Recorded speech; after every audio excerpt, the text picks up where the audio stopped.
حضرت سیدنا سعید حربی علیہ رحمۃ اللہ القوی فرمایا کرتے تھے، کچھ نوجوان ایسے ہیں کہ اپنی نوجوانی اور کم عمری کے باوجود ادھیڑ عمر دکھائی دیتے ہیں۔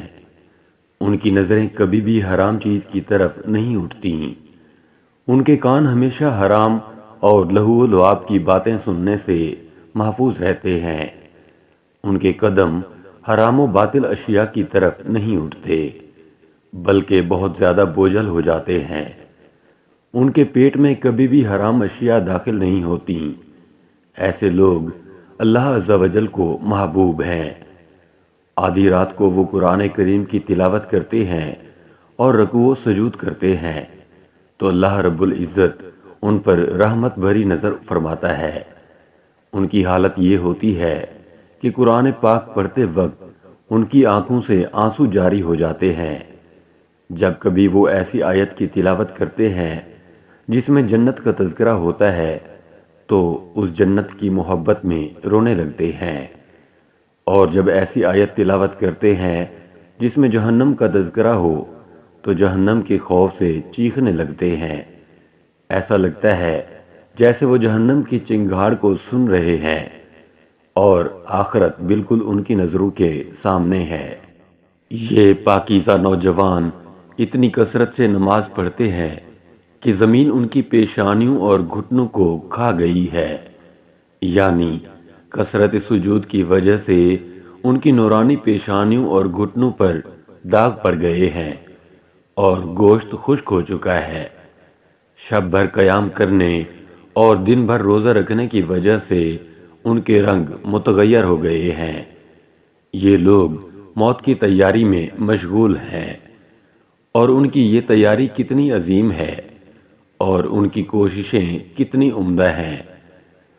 ساری رات رو کر گزار دیتے ہیں اور اپنی آنکھوں سے نیند کو دور رکھتے ہیں۔ ان کا دن اس حالت میں گزرتا ہے کہ یہ روزہ رکھتے ہیں اور آخرت کی فکر میں غمگین رہتے ہیں۔ انہیں ہر وقت غم آخرت لاحق رہتا ہے۔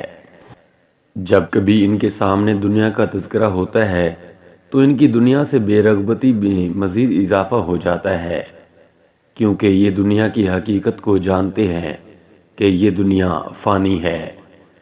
پھر جب کبھی ان کے سامنے آخرت کا تذکرہ ہوتا ہے تو آخرت کی طرف انہیں مزید رغبت پیدا ہوتی ہے، کیونکہ یہ جانتے ہیں کہ آخرت کی نعمتیں ہمیشہ رہنے والی ہیں۔ دنیا ان کی نظروں میں بہت حقیر ہے اور یہ اس سے شدید نفرت کرتے ہیں۔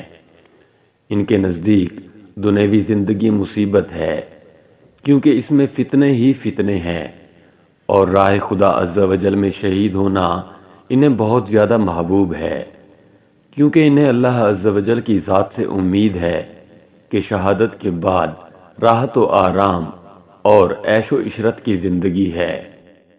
یہ کبھی بھی نہیں ہنستے، یہ اپنے لیے نیک اعمال کا ذخیرہ اکٹھا کر رہے ہیں، کیونکہ انہیں آخرت کی ہولناکیوں کا اندازہ ہے۔ جہاد کا اعلان سن کر یہ فوراً اپنی سواریوں پر بیٹھتے ہیں اور میدان کارزار کی طرف روانہ ہو جاتے ہیں، گویا پہلے ہی سے انہوں نے اپنے آپ کو جہاد کے لیے تیار کر رکھا ہے۔ پھر جب صف بندی ہوتی ہے اور لشکر آپس میں ملتے ہیں اور یہ دیکھتے ہیں کہ دشمن کی طرف سے نیزہ بازی شروع ہو گئی ہے، تیر برسنے لگے ہیں، تلواریں آپس میں ٹکرانے لگی ہیں، ہر طرف موت کی گونج سنائی دے رہی ہے اور لاشیں گر رہی ہیں، تو یہ لوگ موت کی گرجتی ہوئی آواز سے نہیں ڈرتے، بلکہ میدان کارزار میں بے دھڑک مردانہ وار کود پڑتے ہیں، اور انہیں موت سے بالکل ڈر نہیں لگتا، بلکہ انہیں تو اللہ عز و جل کے عذاب کا خوف دامن گیر رہتا ہے۔ یہ بے خوف و خطر دشمن پر جھپٹ پڑتے ہیں، اور لڑتے لڑتے ان میں سے بعض کے سر تن سے جدا ہو جاتے ہیں اور ان کے گھوڑے لشکروں میں گم ہو جاتے ہیں۔ ان کی لاشوں کو گھوڑوں کے سموں سے روند دیا جاتا ہے۔ پھر جب جنگ ختم ہو جاتی ہے اور لشکر واپس چلے جاتے ہیں تو ان میں سے جن کی لاشیں میدان جنگ میں باقی رہ جاتی ہیں ان پر درندے اور آسمانی پرندے ٹوٹ پڑتے ہیں اور انہیں کھا جاتے ہیں۔ یہ عظیم لوگ بالآخر اپنی منزل مقصود تک پہنچ جاتے ہیں۔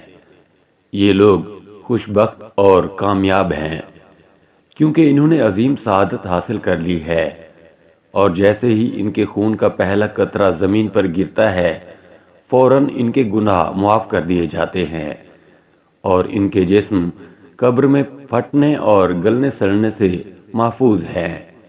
پھر جب بروز قیامت یہ اپنی قبروں سے نکلیں گے تو بہت زیادہ مسرور ہوں گے اور اپنی تلواروں کو لہراتے ہوئے میدان محشر کی طرف جائیں گے، اور یہ اس حال میں وہاں پہنچیں گے کہ عذاب سے نجات پا چکے ہوں گے۔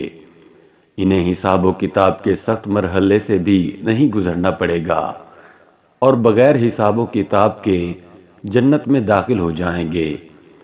وہ جنت کتنی عظیم ہے جہاں ان عظیم لوگوں کی مہمان نوازی ہوگی، اور وہ نعمتیں کیسی دائمی اور عظیم ہیں جن کی طرف انہوں نے سبقت کی۔ اب جنت میں ان پر نہ تو کوئی مصیبت نازل ہوگی، نہ ہی انہیں آفات و بلیات کا سامنا کرنا پڑے گا۔ یہ جنت میں امن و سکون کے ساتھ رہیں گے۔ پھر ان کا نکاح حورین سے کیا جائے گا جو جنت کی سب سے حسین حوریں ہیں۔ ان کی خدمت کے لیے ہر وقت خدام حاضر ہوں گے جو ان کے بلانے سے پہلے ہی ان کے پاس پہنچ جائیں گے۔ وہاں کی نعمتیں ایسی دائمی نعمتیں ہیں کہ جو شخص ان کی معرفت حاصل کر لے وہ ہر وقت ان کی طلب میں لگا رہے۔ اے لوگو، اگر تم موت کو ہر وقت پیش نظر رکھو گے اور اپنی اصلی منزل یعنی جنت کو یاد رکھو گے تو پھر کبھی بھی تمہیں نیک اعمال میں سستی نہ ہوگی اور نہ ہی تم دنیا کے دھوکے میں پڑو گے۔ اے ہمارے اللہ عز و جل، ہمیں بھی ان عظیم نوجوانوں جیسی صفات سے متصف فرما، اور ان کے جذبہ عبادت و ریاضت میں سے ہمیں بھی کچھ حصہ عطا فرما۔ جس طرح ان کی نظروں میں دنیا کی کوئی حیثیت نہیں، اسی طرح ہمیں بھی دنیا سے بے رغبتی عطا فرما، اور ہر وقت ہمیں اپنی یاد اور اپنے پیارے حبیب صلی اللہ تعالی علیہ وآلہ وسلم کے جلووں میں گم رکھ۔ اے اللہ عز و جل، ہمیں ایسا جذبہ عطا فرما دے کہ ہم ہر وقت اپنا مال، اپنی جان اور اپنی تمام چیزیں تیرے نام پر قربان کرنے کے لیے تیار رہیں۔ ہمیں شہادت کی دولت عطا فرما اور کثرت عبادت کی توفیق دے۔ ہمارے تمام اعضاء کو گناہوں سے محفوظ رکھ، اور ہمیں جنت الفردوس میں ہمارے پیارے آقا صلی اللہ تعالی علیہ وآلہ وسلم کے پڑوس میں جگہ عطا فرما۔